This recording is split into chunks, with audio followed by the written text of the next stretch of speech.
I'm in Santa Clara, California. I'm at Vintage Electric, and I'm with the founder, Andrew. How's it going, buddy? Good. How are you guys? Oh, doing great, man. It's been a wonderful trip. I love your products, and it was cool. We were walking in and out of the shop. I thought it'd be cool to just kind of like walk through with you. Can you take me back and, yeah, totally. and show me around? It's not too fancy, but this is the office where we do. Oh, look at that stuff. Okay, keep going. Keep going. And stuff. This is a sweet environment. A drawing board. Are you an artist? Like, do you draw these things? Yeah, I mean, my job's the design of these bikes, right?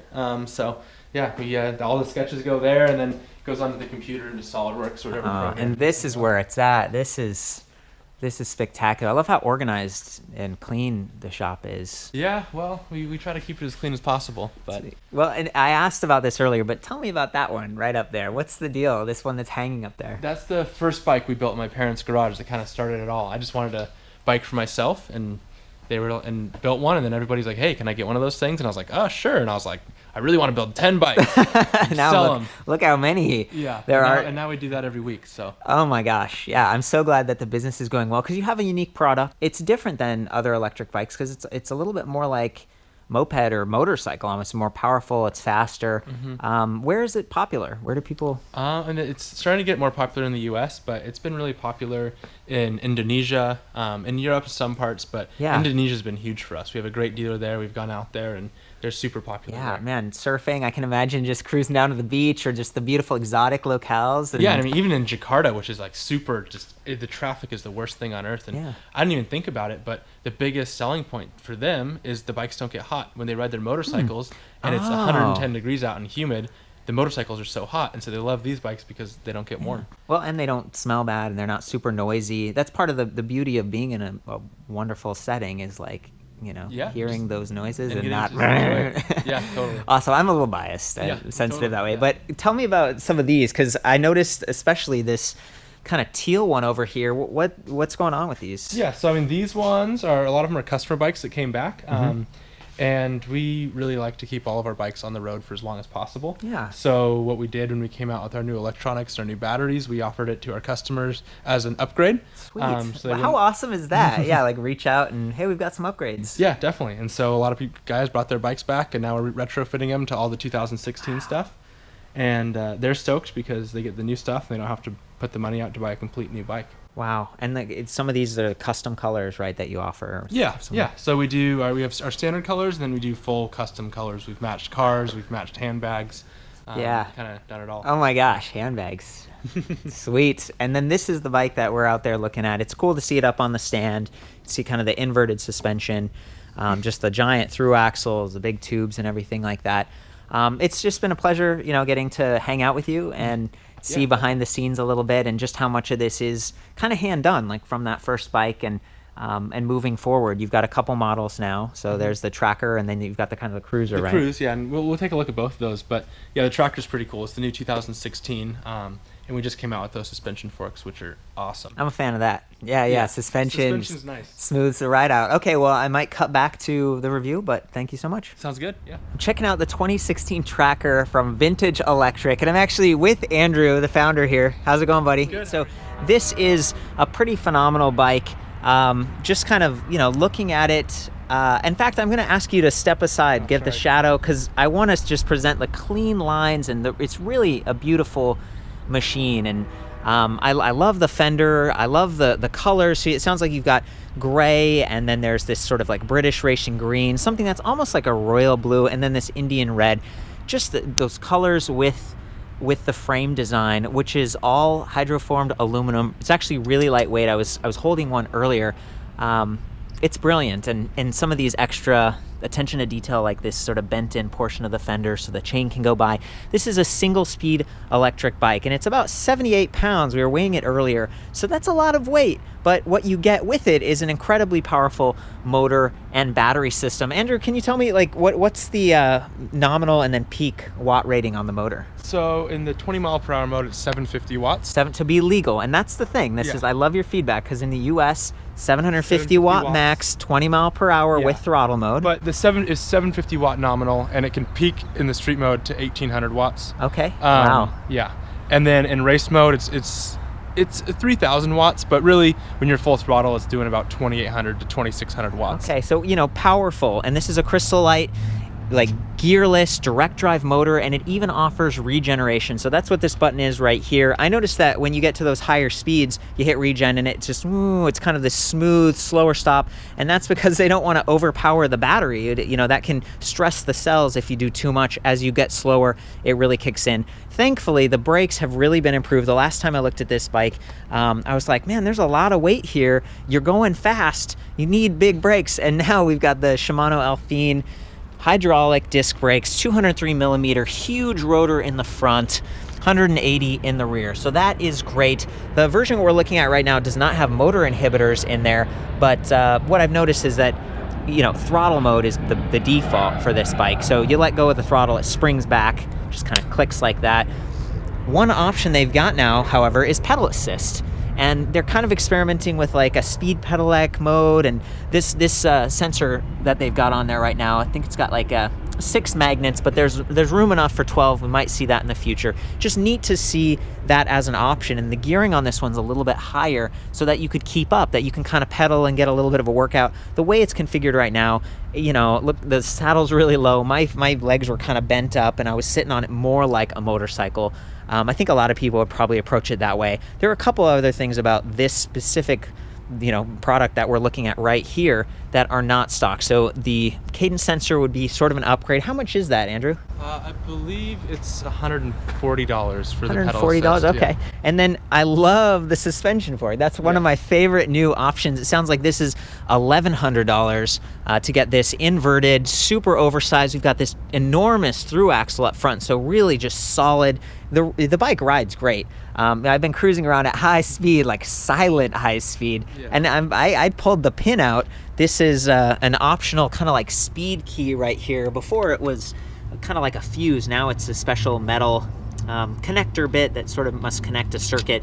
You have to pay extra for this, and they sell it separately because it's a kind of a liability thing. You know, basically you're turning in this into like a moped or a motorcycle, but it's not street legal. So, you know, I think people at like racetracks and stuff would use it as a track bike to get around. That's a private application that's valid. People in Indonesia where there aren't any regulations, that's perfect. People that have private property, awesome. And especially if you go any kind of trails or anything off-road, that suspension element is great. I also love, of course, these oversized rims here, and then we've got these Schwalbe Fat Frank balloon tires, reflective sidewalls, so you're going to be seen. I love that the wheel set is color matched and that the spokes are all black, matching that crystallite motor back there. So the aesthetic on this is just awesome. These are 26 by 2.35, so 2.35, that's huge. Most of the time it's like 1.75 or something like that. Right here we've also got a headlight with LEDs, so it's pretty efficient, along with these LEDs in the Brooks saddle kind of configuration with spring, kind of a sprung comfort design going on there. So here we are back at the battery. You can twist this on, you can pull out the key. I love that. So you don't have to leave it in if you don't want to. I'm going to though, so I don't forget about it. And this casing here really protects the battery, but it's not something that's super easy to remove for you or for a potential thief or someone. You know, it kind of looks like an engine or something like that. Hopefully they wouldn't tamper with it. I like this energy bus, sort of Rosenberger. It's kind of a connector port. This is magnetic, and it sends more than just power. It actually sends sort of communication signals. So it's this new standard that allows you to do firmware updates and things like that. So there we go, I got it right. So it's connected really well.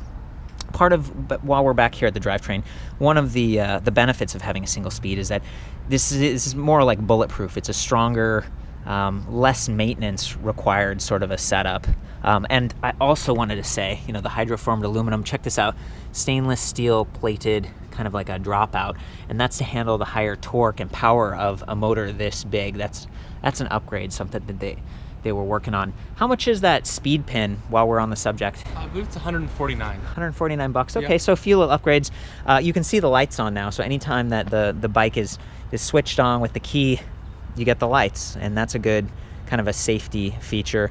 How much extra is it for those racks? Because that's another sort of The racks, I believe, are $289. $289. Yeah, okay. and they're really awesome. They're all machined out of a solid block of aluminum. The top of it, and there's leather inlaid. I can show you those later. Yeah, it's a really cool setup, and it adds a lot of utility to this. So I think. Okay, so this is the rack that you were talking about. Yeah, so this is bolts to the bike. And this top plate's all CNC machined aluminum. Wow. And then we laser cut this leather and inlay it into here. I like that. Yeah. That's beautiful. And then these, and you had special. And then the panniers just bolt right onto there. Okay. And yeah, super utilitarian and makes the bike really useful. And color matched. And color matched, of Love course. that. Oh, yeah. Beautiful. Hey, wait, the underside. What is this? It's like a secret. This is one of the old ones. We had some old logos designed from the very first bike on the bottom of there. That's neat. It's cool to see some of the, historical. Yeah, definitely. We keep this because this was the first rack we ever did, so we keep this kind of stuff around. Oh, yeah. Sentimental. Yeah. So I think, we're not too far from San Francisco, and it sounds like some of the customers have been people who live there. They use it to get around town, and you don't do the speed pen, and you're a legal electric bike, just a really cool looking one, and one that, admittedly rides a little bit more like a scooter with the throttle. I don't want to hit it now because it's like armed and ready, but you've got the 3 LED diagnostic there kind of giving you feedback about how much battery capacity is left. What is the battery capacity on this, sort of like voltage and amp hours? So it's a 52 volt, 13.5 amp hour. Yeah, battery. So way above average. Yeah. In terms of voltage. How many amps are being sent through the system? So it can pull 40 amps continuous. Wow. Yeah. A lot of e-bikes, it's like 20 is pretty good. Yeah, so it can do 40 amps continuous, and it'll peak up to 50. Yeah. But we try to keep it around 40 just to make the batteries last a lot longer. Yeah, that's back to the sort of the C rating and pulling or putting too much energy Exactly. Into the bike. So I love that. I feel like we've touched a lot of things. The custom paint job is something that I was interested in. Do you know off the top of your head how much that goes for? $5.99. Are these also Brooks grips right here? These aren't Brooks grips, but They match the saddle pretty nicely. Yeah, the Brooks grips actually they had a little bit more wear on them, so we're trying something different. Okay. But right now the bikes do all come standard with Brooks grips. Okay. Yeah. Very good. And is this adjustable? I noticed that there's like fast and slow. Is that rebound? Yeah. So there's rebound. There's rebound adjustment. You can adjust how stiff it gets. Okay. Yeah, and it's pretty trick fork. They're great. It's built for us by a company in Colorado. Oh, hey, that's where I'm from originally. Sweet, Awesome. Man. Rock on, Colorado. One of the things that even before the suspension I noticed is just that because there is more weight, the bike sort of has its own inertia that helps you to transition smoothly over bumps and things like that. It sort of takes some of the edge off. Yeah, and especially the big tires. Yeah, the big tires help a ton. And then with the suspension fork, it's the suspension fork's great if you're going to be riding this thing for an hour commute or something like that. Yeah. I'm a big fan of it. While we're on the spokes earlier, are these like 14 gauge, 13 gauge? These are definitely. Those are 12 gauge. 12 gauge. Yeah. Whoa. Yeah. I mean, okay. those are 12 gauge. The lower the number, the thicker and heavier duty the spokes. Yeah, and they're all done for us by Phil Wood, who makes our front hubs. Okay. And the front hubs are all CNC machined out of a solid block of aluminum, and they're done by a company called Phil Wood. Huh. And they do the spokes for us as well. I wanted to point out also, I don't know if this is a new thing or not, but the motor, the cable here, the power cable drops. It's like between the dropout plate and the disc brake, so it's not coming out the side of the axle, so it's less likely to get bent or crimped if you drop the bike on its side. Yeah, exactly. Or if you're loading it onto your trailer or your bike rack. Yeah. We just don't want those wires to be getting caught up in anything. Okay. Well, cool. I feel like, is there anything I've missed here? I've kind of hit the specs and. I think you just got to go ride it. I do. Yeah. I got to hop on this thing and cruise around and enjoy myself a little bit here. This is cool. I also like the pedals. They kind of have that nice look. And are these special cranks? No, there's made by FSA. Oh, FSA. Okay. Yeah. Cool. I've heard of them. It's good stuff. Okay, I'm gonna hop on, do this one-handed a little bit because this one has pedal assist. I'm actually gonna take out that speed knob thing. What do you call that? Race mode. Race mode. I am holding in my hand race mode. Okay, we'll put this in the pocket. Got the kickstand. It does a pretty good job. I was using some cardboard because we're on kind of a slant here to keep it straight. Again, I'll start pedaling and just watch it zip. So you won't be able to hear it. There we go. Whoa, and then pretty quickly got a brake because we're in a limited space environment here. I think I prefer the throttle, especially with a single speed drivetrain. It takes a moment for it to to respond, and then not having inhibitors is like, you know, you need to stop, and that's a powerful motor you could be kind of pushing against. So that's an option right now. Maybe in the future they'll have different modes, different like pedal assist on off or level low, medium, high, but for right now it's like all or none. So I think, yeah, coming back to the throttle here, we just gently accelerate. Yeah, there we go. You can really feel it, and look how fast we get going. It's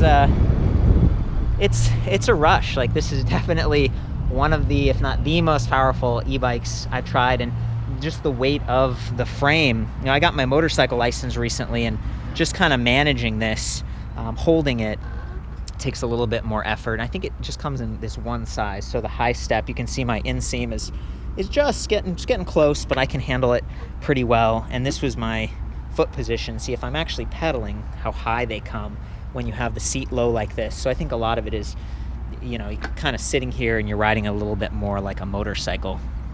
So I'm gonna go out and get some more ride shots so you can see how fast it's going with the camera on the frame.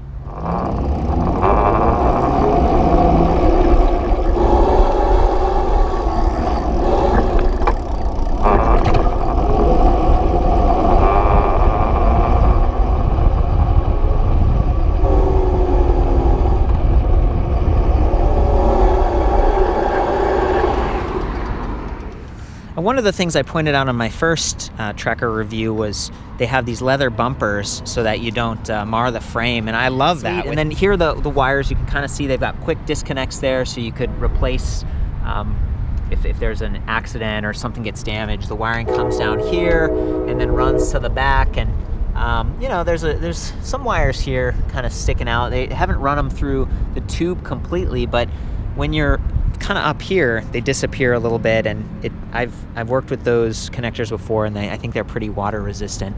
Is there another connector back here if you have to take the motor off, or do you just... Yeah, it's right. Like right here? Right here. I see. Great. That's cool, because if you do get a flat, I think these are Kevlar lined. Yeah, they've got active K-guard, so the idea is that you won't get punctures as easily, or if at all. And that's important when you have a heavy bike and you're going fast and far. Okay, so we're gonna do some riding footage. You can see what this thing looks like. As I was saying, with pedaling, I'd probably raise my seat a little bit because my knees are a little bit tucked. But when I put them like this, it feels kind of like a motorcycle. You know, I'm just sitting there enjoying, and I've got my hands out. Good steering, real fluid. I'm gonna go ahead and accelerate off the line here. Full juice.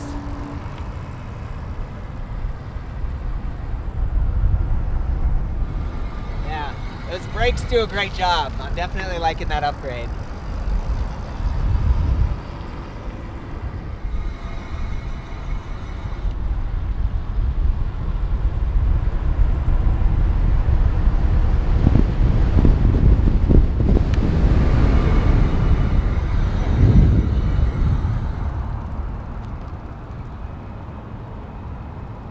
Awesome.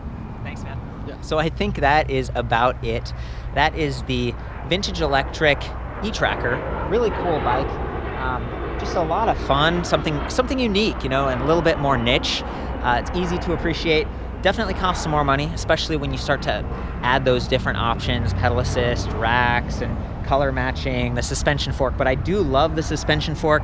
You know, it adds a lot of comfort for me, and that's a big deal when you're going fast and potentially going further. So for the full write-up on this and other electric bikes, I'll see you back at ElectricBikeReview.com. And of course, especially with something high speed, high power, ride safe.